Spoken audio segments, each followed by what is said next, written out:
Hey guys, welcome to the Spark Show. In this episode, I have one of my favorite students and travel influencer, Kalpana. Thank you so much for joining us on your birthday. Thank you for having me.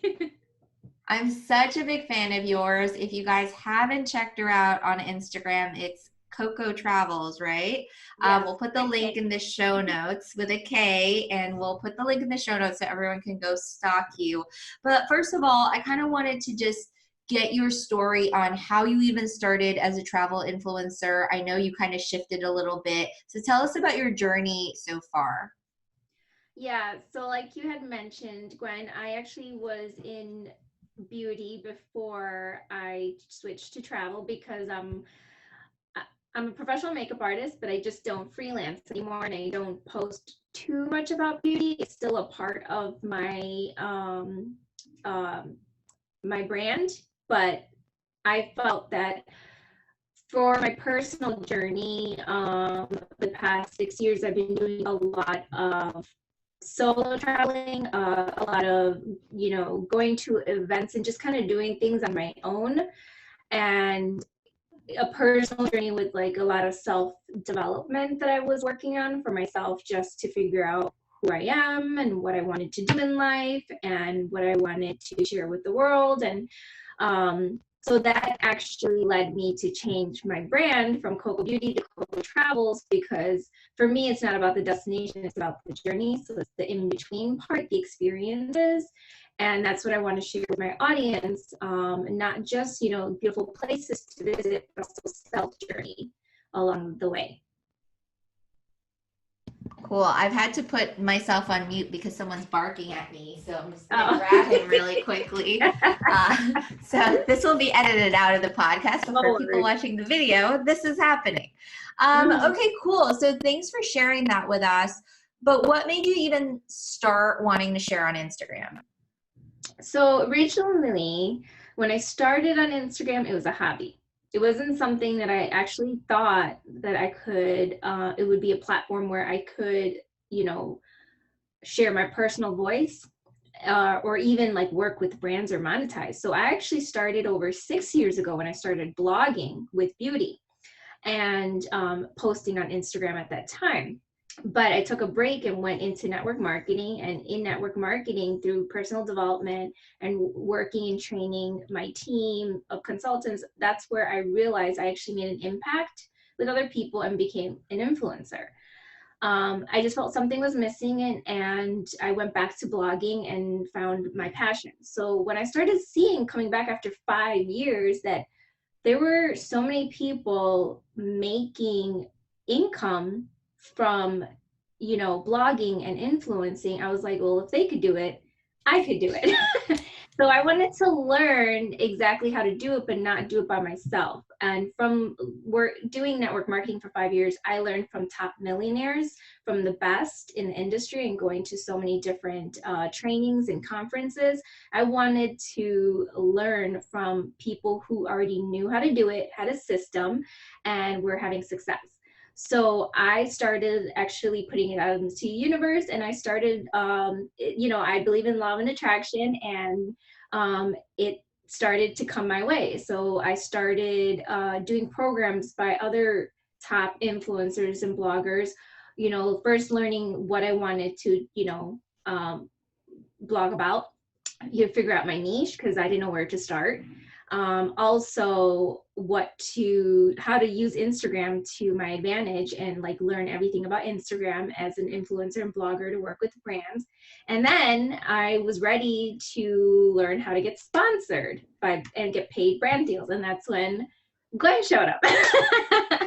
Magically, right? Yes, you just appeared on my Facebook and my Instagram, and I saw so many other people that were similar to what you were doing, but you just resonated with me the most because you were just, I don't know, like kindred spirits. I felt like that connection with you, and just from doing your masterclass, I got so much value out of it, and I was like, wow, like she has experience because she was in marketing before, and then she's an influencer, so she's not just teaching it, she's actually doing it still now, and working with amazing brands and getting paid for it. And I wanted to do the same because that's what people used to always come to me for, and they still do, whether it's for, you know, beauty or fashion or tips or tutorials, or even like places to go or things to do or events. Like, I was the go-to person. So I wanted to learn how to monetize, and that's why I shifted back to blogging and being an influencer, but changing it completely to travel and lifestyle.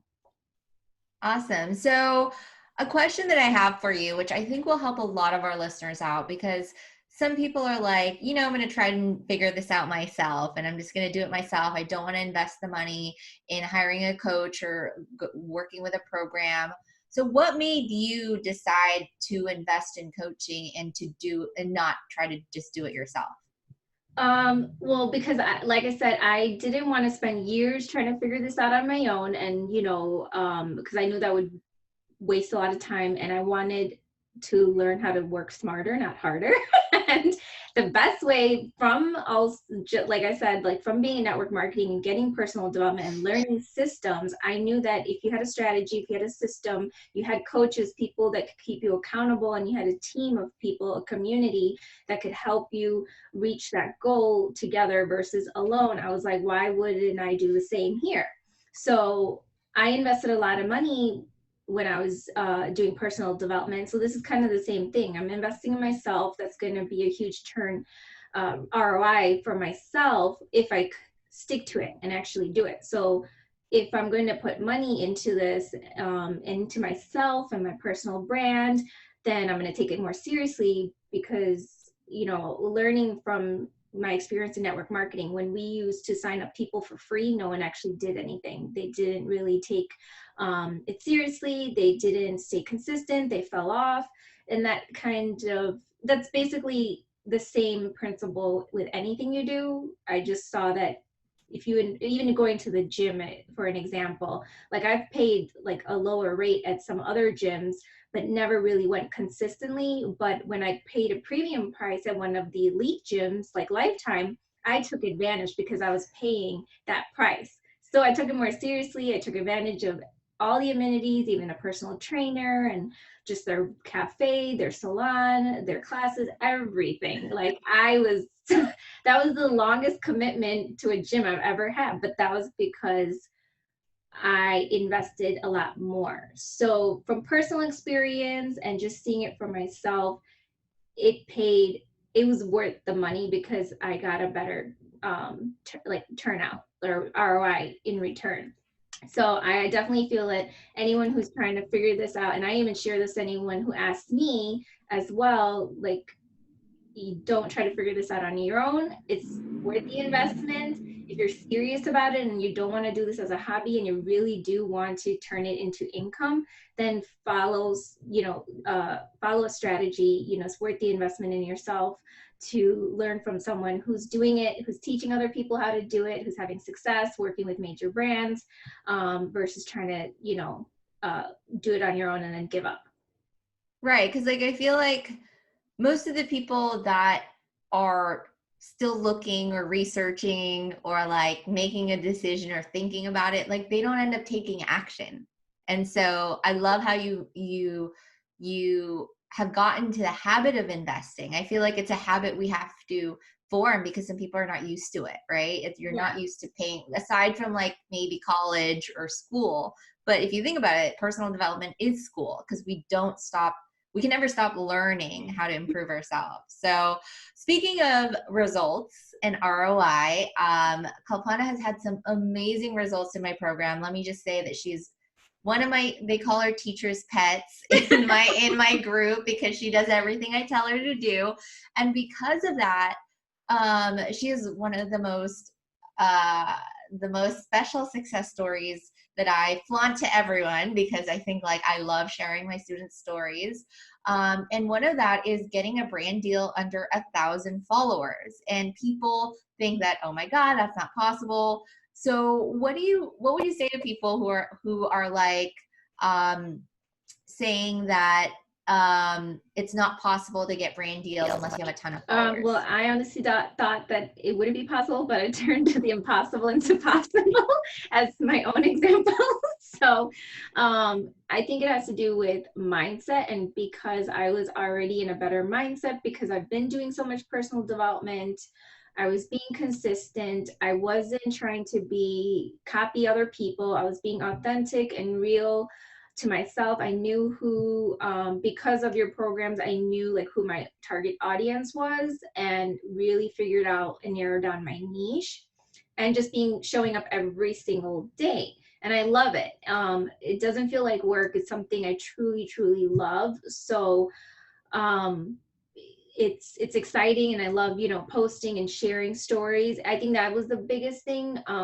Sharing stories, which I didn't do in the beginning, but when I started sharing more stories, it resonated with people.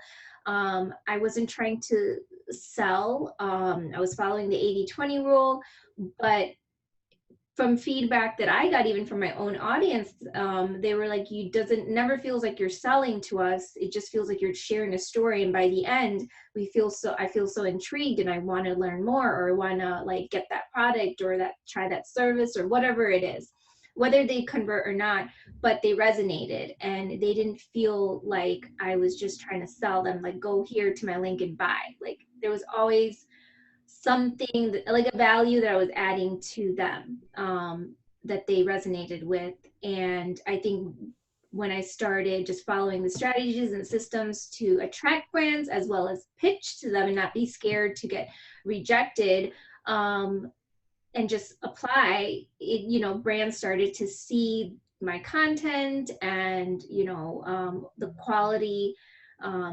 content that I'm putting out there for my audience. They knew I had a clear like audience, or who I'm trying to target, or what I'm trying to share, who my brand is.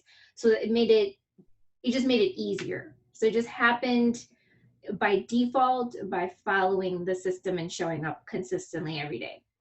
Awesome. So what are some of the brands you've been able to work with? Share with us some of the cool partnerships you've done, and what are some of the cool stuff that you're getting from your success? Yeah. So again, I didn't think that it would happen at such a low following. I thought I had to have a way higher following, especially for travel. And that's what I really wanted to work with, travel brands, because I love to travel. Who doesn't? And I got to work with the Radisson Aqua Blue Hotel, which is also a very big global hotel brand. And it's a very luxurious hotel as well. It's not like a Marriott. it's I mean, there are some Marriotts that are very, upscale, but this is like, as a first time, I just pitched to these hotels, about 10 hotels. I got 2 of them. And then another one was the Kimpton Hotel. So it's the Kimpton Palomar. Kimptons are so nice. And Kimptons are so beautiful. And each one is a different, because they're all boutique hotels. So each one is completely different style. They really make you feel at home. Every little detail. It was amazing to work with both brands, where I got in exchange to stay for a comp night to promote their hotel. And I also got to recently work with Airbnb, which was also on my vision board. And they actually reached out to me based on just following, again, Gwen's system, also keeping it local to Chicago as well. They found me because they're a Chicago Superhost, and they have a beautiful apartment in the north side of the city, and they have 2 other properties in 2 other states. But the reason why they reached out to me, because like his wife just like liked my feed and my content and my style. They just resonated with me, and they wanted someone who was locally based, whose niche was specifically travel. So I didn't expect that. That just happened that was a brand that I attracted, which I didn't think would happen at under 2K. Right. And so right now, how many followers are you at right now? About like 13, 20. 13, 20. And you've been able to work with major hotel brands. You've already gotten paid brand deals. So really, The excuse of I don't have enough followers is not valid, right? No. And soon the likes are all going to go away. Mine's is still showing, but trying not to pay attention to the amount of followers or likes, but just sharing your authentic self, your stories, and just from me sharing and opening up more and more and more about myself that I, it's like really scary to be vulnerable and put yourself out there because the whole world is going to read it and see it, but not caring because it could help someone else. That has definitely attracted way more brands because I've been pitching less and I've been attracting more brands just following Gwen's system. Yeah, they're there. I mean, people sometimes don't believe me that they're there. You just have to have a content strategy in place and they'll find you, right? Like they are reaching out to you. I'm sure you get reached out to so many times now. Yeah, I have a new one that I've been working with for a giveaway as well, your watches, and they're a huge brand. I didn't pitch to them. They came to me and sent me Apple band straps to promote their new, Apple bands, and they're such a huge brand. So I wasn't like, and I always do my research, but like a lot of other people heard, and I didn't pitch to them. I'd never even heard of them. But other people have, so I'm working on a giveaway with them. So yeah, just attracting them by default from doing the work, just showing up every day. Yeah, so you are a master attractor and they're going to keep coming. And again, you have under 2,000 followers and there's so many coming. So imagine the more your follower grows. So congrats on that. But I want to move into pitching because I have so many people that are like, oh, that's great. How do I pitch to brands, or what would you tell someone who's afraid of pitching to brands because they think they don't have a big enough following yet?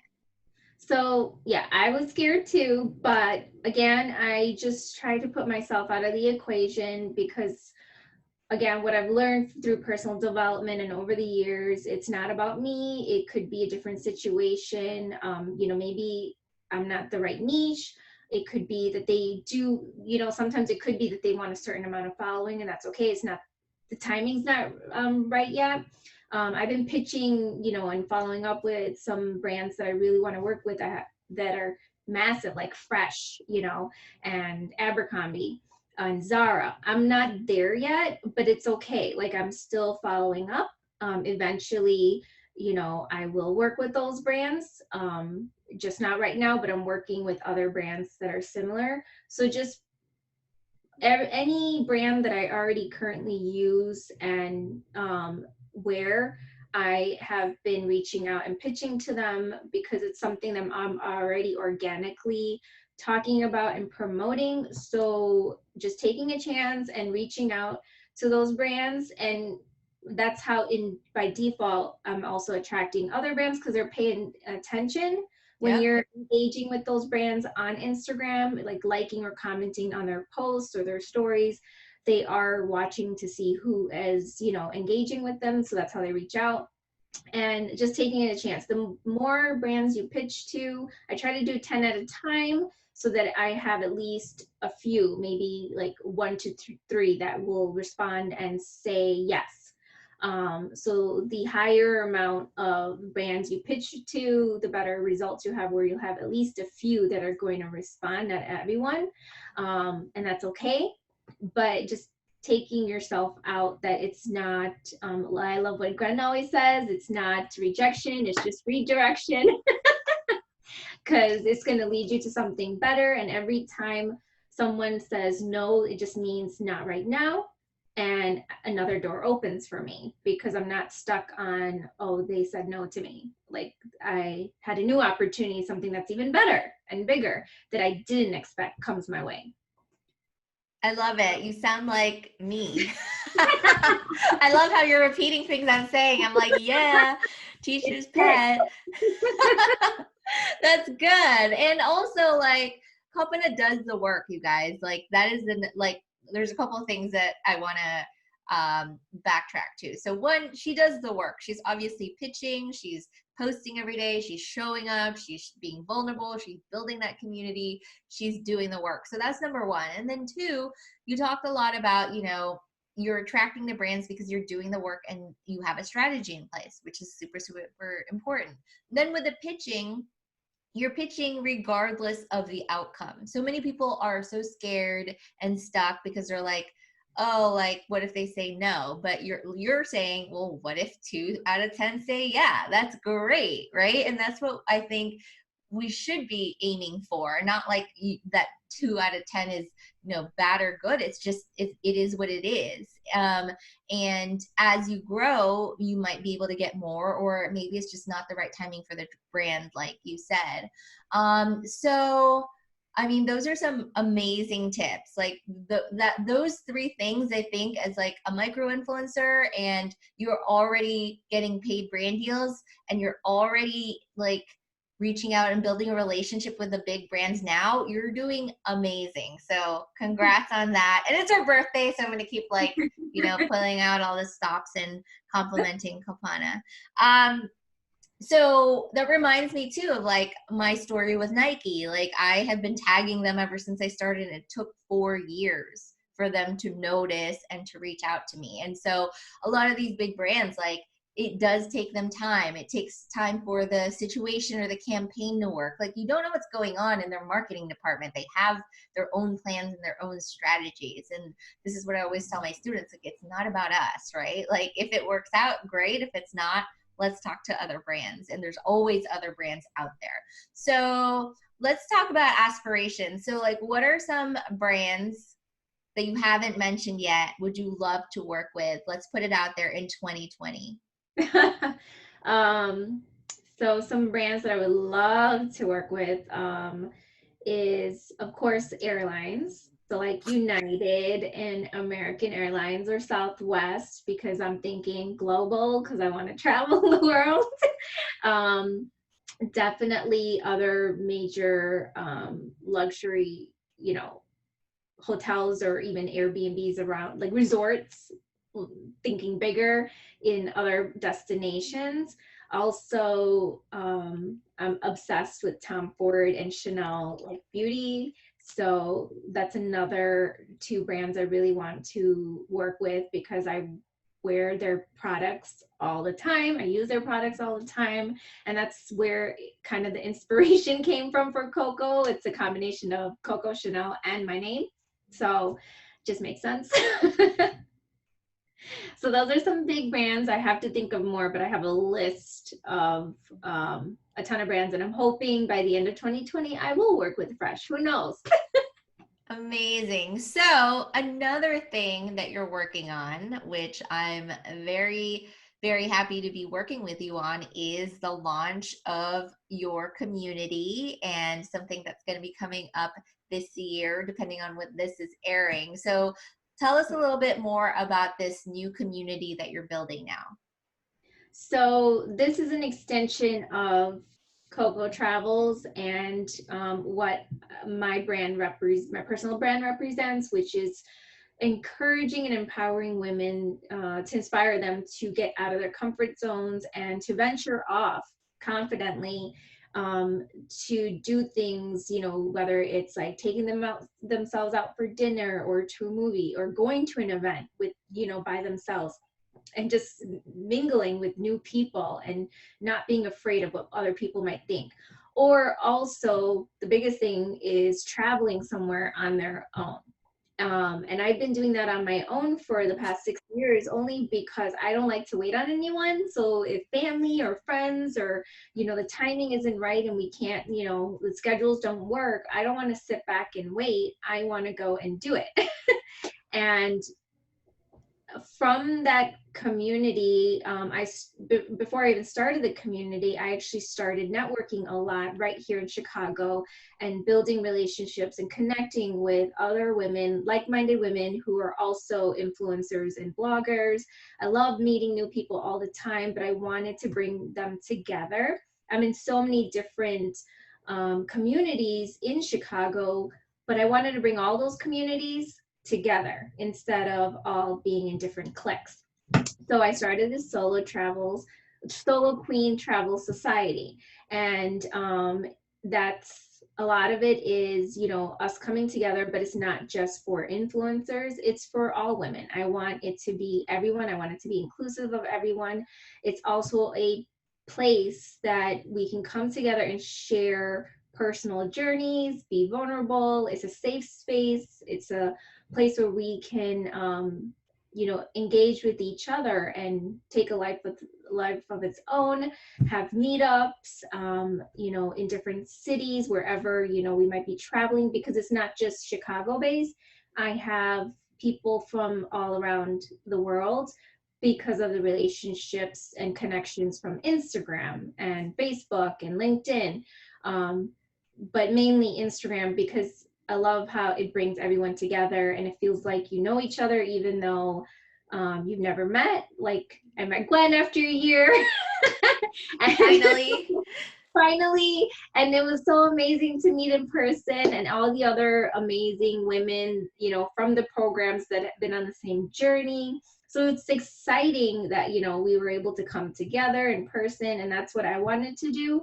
But mainly to get women to, you know, venture off and do things on their own. And a lot of them, it had to do with mindset. They were scared to try to go off on their own.